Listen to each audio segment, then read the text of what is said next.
Hey, creative souls, writers, word witches, want to know how the cosmos can benefit or complicate your writing practice and what you can do about it? In this video, I'll be talking about that very thing.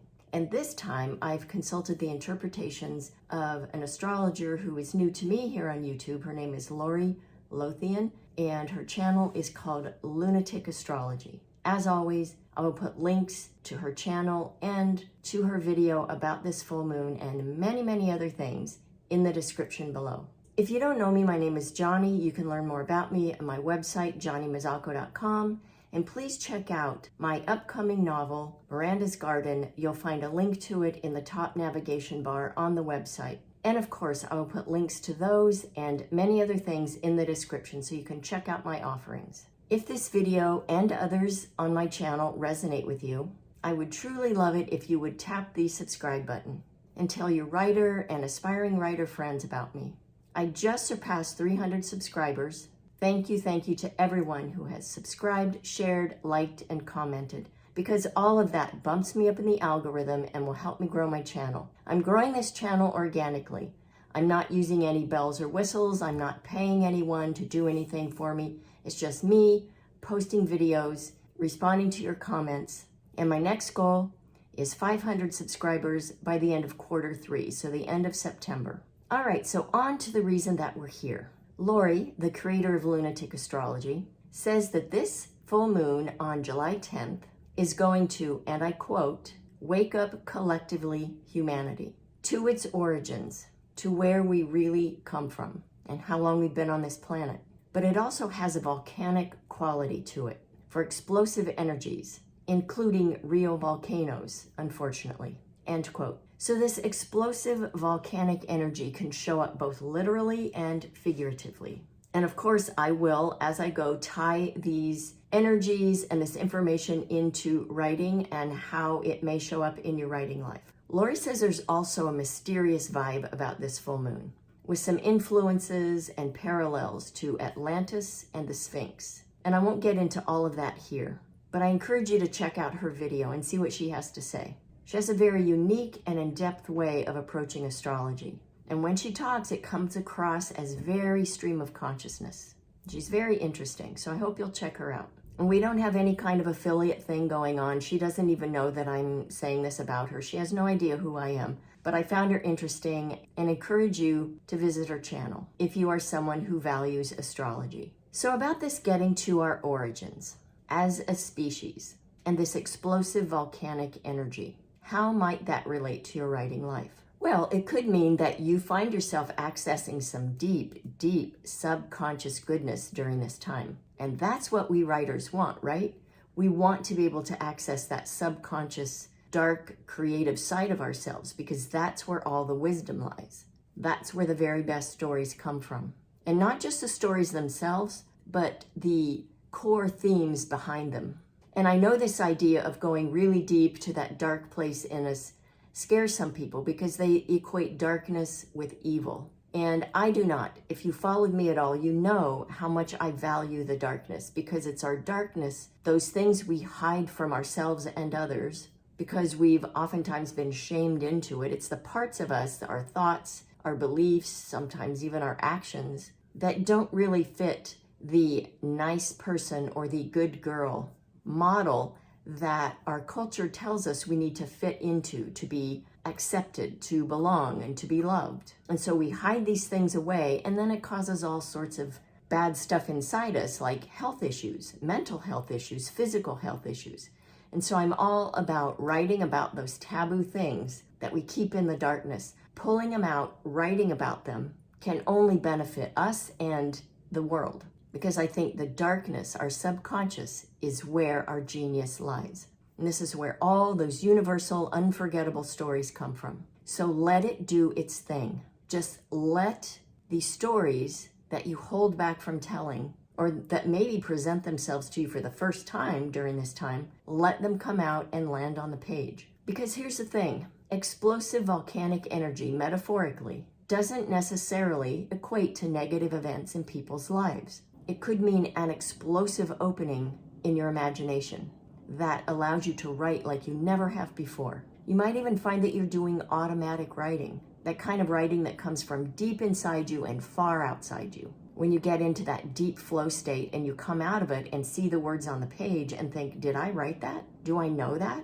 Lori also says that we will feel the energy from this full moon kind of rolling out over the next 2 to 3 weeks. So as always, these energies from new moons and full moons and any planetary configuration or movement, it doesn't happen in a split second. There's a lead in and then there's a phase out. And so it's gradual, right? So all of this energy might take its time getting here. It might feel like a kind of a delayed response. And also remember, they're not contained, which I guess is what I was just saying, they're not contained in this kind of fixed period of time, because the influence from one new moon or full moon can have lasting effects for up to 6 months. And especially when we have a corresponding new moon like this so the Capricorn full moon on July 10th is the end of a cycle that started back in December when we had a Capricorn new moon. So these 6 months have been a moon cycle specific to Capricorn and Capricorn themes. Lori says that the bottom line with this full moon in Capricorn is that it's going to be a game changer, that justice will be meted out for injustices that we've seen. And I'll be grabbing some popcorn for that. I'm all about justice and fairness anyway. It's something people have criticized me for all throughout my life because I'm all about fairness. And when something is not fair, I speak up. And many people, I'm just shocked. Many people are just willing to let things go. Get over it. You're overreacting. But this is why I write about subjects that make people uncomfortable. Because I believe in calling things out, talking about the things that impact humanity, that show the human condition. And I just have to believe that the universe has a way of writing things, not writing W-R-I-T, but R-I-G-H-T, writing things in ways and at times that are outside our mortal comprehension. Here's what Lori says about what this full moon will mean in your life. And like I said, I'll talk about how this could maybe translate into your writing life and your writing practice. She says it may mean gaining some wisdom or insight. It's about introspective knowing. And I believe I talked about that, I think it was in my last new moon in Cancer video that I did a couple of weeks ago. So are you ready for, as they say, a download of sorts? Which gets back to what I was saying earlier about writing from this place inside us that we don't always have access to in our day-to-day lives with our cognitive minds. It's that place in us that holds things and can only show us what's in there when we let it happen, when we give it space and quiet. If you've ever been in that mode of writing, it almost feels like channeling. Because this full moon is at 18 degrees in Capricorn, Lori mentions how that aligns with the Hermit tarot card. And here's why. In numerology, 18, so 18 degrees in Capricorn, 18 in numerology becomes 9 because we add the 8 and the 1 together. The Hermit tarot card is the 9th card of the tarot deck. And the Hermit card is all about introspection and inner guidance. So let yourself go within and really explore those clandestine caverns of your soul and your mind and your heart, where all the good stuff lies that you might not be aware of, that you maybe have tried to push to the side because it scares you, because you don't want people to know about these thoughts or experiences or beliefs that you have.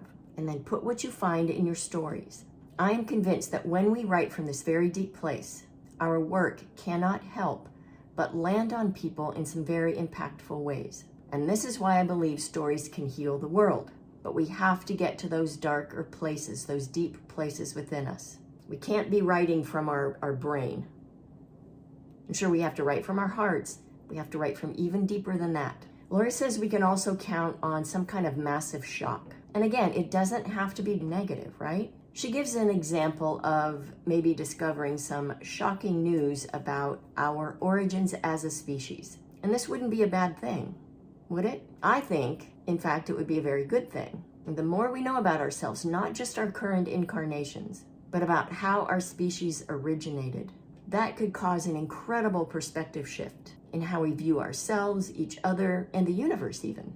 That can only lead to even deeper, better, more impactful stories. Think about what your imagination could do if you had solid information about the origins of humanity. That's huge. It could most definitely serve as fodder for your fiction. And let's say that what Lori is foreseeing doesn't come to pass. The mere mention of it can spark creative ideas in your imagination. What kinds of stories can you write when thinking about humanity's true origins? She says we also might gain information about non-human forms of life over the next 6 months. So what can you do with that, writers? Plenty, I think. I'll share a little bit more about what she says about that topic. She says that this year we are at a peak sextile between Neptune and Pluto, and this will carry over from 2025 to 26 and into 27. This type of sextile has historically led to major waves in the UFO storyline in the 1950s and again in the late 1980s, early 1990s. So remember that Neptune is about illusion, things not being entirely clear or fitting into our idea of what reality is. And Pluto is about getting beneath things. And again, there's that theme of getting to those things that are unknown or hidden. So let your lovely, weird writer's mind do what it does best. Show you the way to stories that you never knew existed. So Lori talks a bit more about the 1800s first, about what were then called airship sightings in the sky. And as she says, with each of these peak sextiles throughout history, they've each gotten a bit more intense. In the late 1940s and early 1950s, there was Roswell and Project Blue Book. In the late 1980s and early 1990s, there was talk about abductions and people claiming to have communicated with aliens. Any bets about what this next sextile might bring about in this whole area?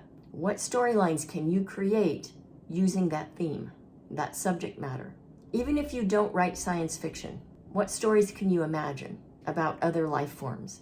She also talks about how, as I mentioned earlier, the new moon in December and this full moon, because they were both in Capricorn, how they are linked. And like I said, they represent the beginning and end of a cycle. So what's happened for you in the last 6 months? What has changed in your writing life during that time?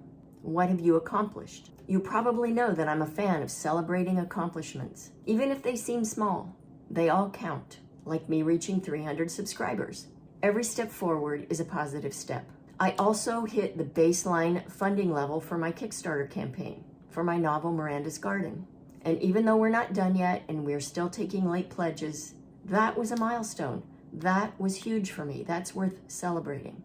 So what have you completed in your writing life? How has your perspective changed in terms of how you view writing and yourself as a writer? I hope you notice a difference because I'm sure there is one. Do you have more confidence? Have you produced more pages? Not that it's all about that, but that's gratifying when we do that. Have you found ways to better honor your impulse to write? Have you made more time in your life so that you can do that? I would love to know what has changed for you in your writing life from last December to now. And I'd love it if you'd leave me a comment, and I will always respond. Lori does a read for each sign, so I recommend that you find that link in the description and you go and hear about how this full moon in Capricorn might impact you directly, and then see how that relates to your writing life. And specifically, she will break down how the energies of this full moon will impact your life around wisdom, insight, and truth, and supporting you to be abundant and to heal a wound in the airiest part of your chart so that you can prosper. Here's a hint for any fellow Cancerians out there, because I'm a Cancer and so I listen to the Cancer interpretation. She says that if you have a book in the works that's about to be published, there is strong, strong support for that. I love it when what I'm doing in my life lines up with where the support lies in the cosmos. So lovely writers, to summarize, get ready for some good creative explosions in your life. Be willing to expose what's been hidden, because what you create is between you and the page. Once it's on the page, you get to decide what you plan to do with it. And you might find that you want to let it just sit for a while before you share it with other people. And maybe you decide you don't want to ever share it, but get it on the page and keep it, and then come back to it and see how its impact changes for you over time. Because I'll tell you, once you get that burden outside yourself and tell that story, or those stories, there may be many, it will lighten your load and it creates space for more stories to show up. Trust that what you create now could feel divinely provided. All right, that's it for this time. As always, I send you mad writing mojo. Happy writing.